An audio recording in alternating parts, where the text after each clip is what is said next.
PS6 is gonna have a lot of power, yeah. I just wanted some sauce on those zingers. All right, ladies and gentlemen, welcome to the show. A couple shameless plugs. First and foremost, make sure you subscribe to this channel, Review Tech USA. Leave a like, a comment, and whatever. Just watch the video. It helps out in the algorithm. Also, I have an ASMR channel called Tech 25 ASMR. It's weird. I have the channel. I think it's a fun channel. I have plenty of content up there already, and I have plenty of more coming this year.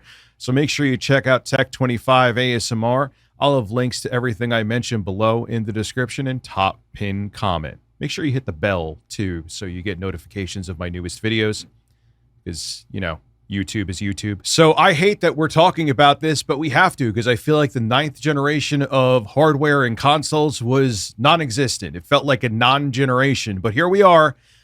There were rumors that the best case scenario for the next Xbox, which is literally just going to be a PC with the Xbox branding on it, a mini PC, is going to come out in 2027. And there were rumors with the PlayStation 6, which I kind of hope is true, that due to RAM prices skyrocketing and component prices skyrocketing, that we may not see it until 2030. Oh no, darn, that would suck, except I think it would be great, because I don't feel like we've utilized this current generation's hardware the way we should have.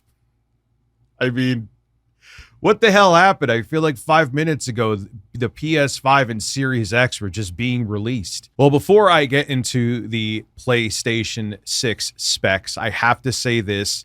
This is a rumor. This came from NeoGAF. If none of this comes true, don't shoot the messenger. I'm just making it abundantly clear. Take this with a super tiny grain of salt, but we're at that time in the generation where we're going to start hearing these rumors, and a lot of times a decent portion of them end up being true.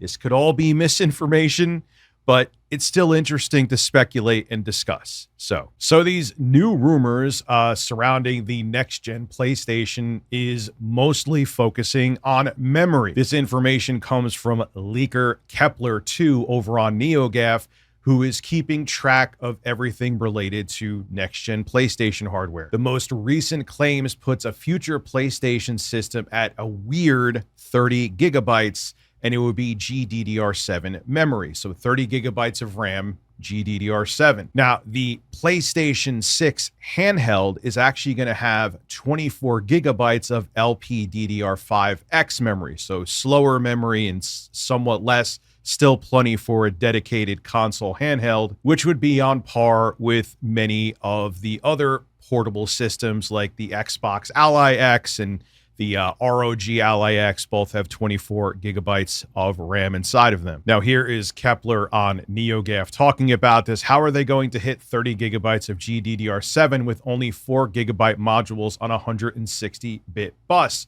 It's going to be clamshell 3 gigabyte memory modules. What do you think are good amounts of memory for the PS6 Portable and PS6 respectively? PS6 Portable, 24 gigs. PS6, 30 gigs, and the memory bandwidth for the PS6 would be 640 gigabytes a second, whereas in the PS5 Pro, it's 576 gigabytes a second. Now, one of the things that people are concerned about is price, especially if the PS6 ends up launching earlier than the 2030 release date or 2029 release date that many people in the industry are predicting due to the AI RAM shortage. We all know about that. RAM prices are skyrocketing, and that's a big concern. And there are even people saying that the PlayStation 6 could be $1,200. I don't think it's going to be that much. As a matter of fact, I could guarantee it.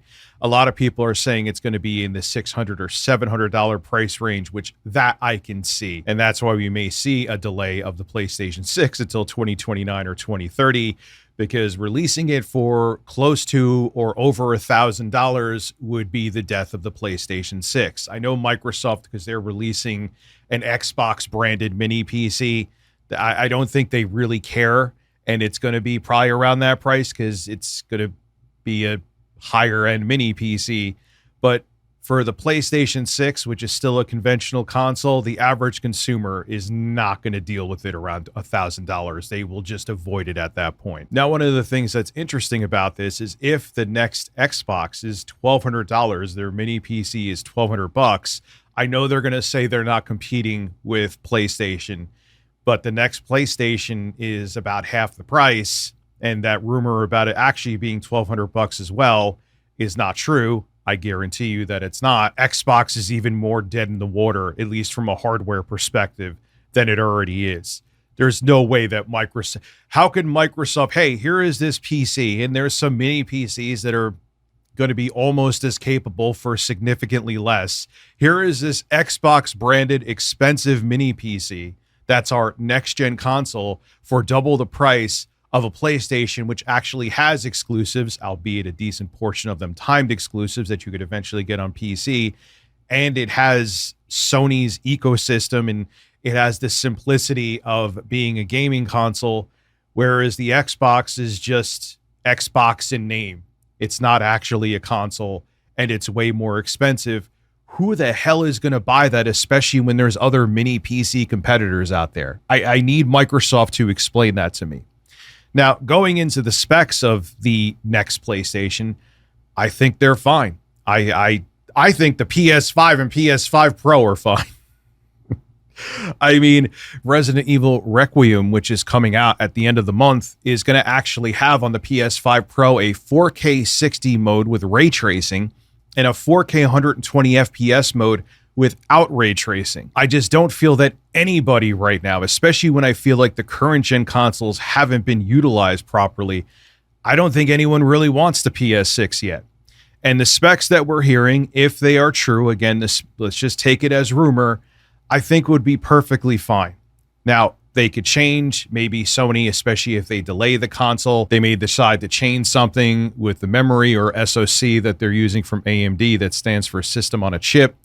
But right now, it seems okay. And right now, many people, including me, are perfectly fine with the base PlayStation 5 and the PS5 Pro. You have to realize, too, that we're very much getting into the point where the law of diminishing returns is in full effect. We're getting to the point where, yes, we could still see graphical improvements, but the jaw-dropping graphical improvements that you would get from generations, especially when I was a kid, because I'm old, I'm 44, you went from the NES to the Sega Genesis or the NES to the Super Nintendo. It was always a big jump. You went from the Sega Genesis, the Super Nintendo to the PlayStation, even Saturn, or when you went from the SNES or Sega Genesis to the N64, Sega Saturn even, or original PlayStation, was a big jump. It over time, each generation, like when you went from the 6th generation to 7th generation, still a pretty damn decent leap, but it was more so about HD. And the upgrades when we got new hardware have become more nuanced. And I think people need to not expect huge leaps in visuals like we used to get. And I think we're going to see people with the next gen consoles, they're still going to like them and enjoy them, but they're going to be like, oh man, I was expecting more of a graphical leap. I'm not saying that they're not going to find ways with technology to improve visuals, but it's not going to blow you away. Like if you're my age and you're not really big into tech, but you enjoy gaming on consoles and you expect a leap each time, I got some bad news for you. And that's just how it is. It's called the law of diminishing returns, and we're witnessing it right now. So yeah, of course I'm looking forward to next gen consoles, but I genuinely hope, I do still hear rumors that Sony might be targeting still late 2027 or 2028, but I hope it actually comes out in 2029 or 2030. Because I don't feel like I got my money's worth out of current gen consoles. And I know many people, even people who just game on consoles, who feel the same way. This is Rich of Review Tech USA signing out. Have a good one.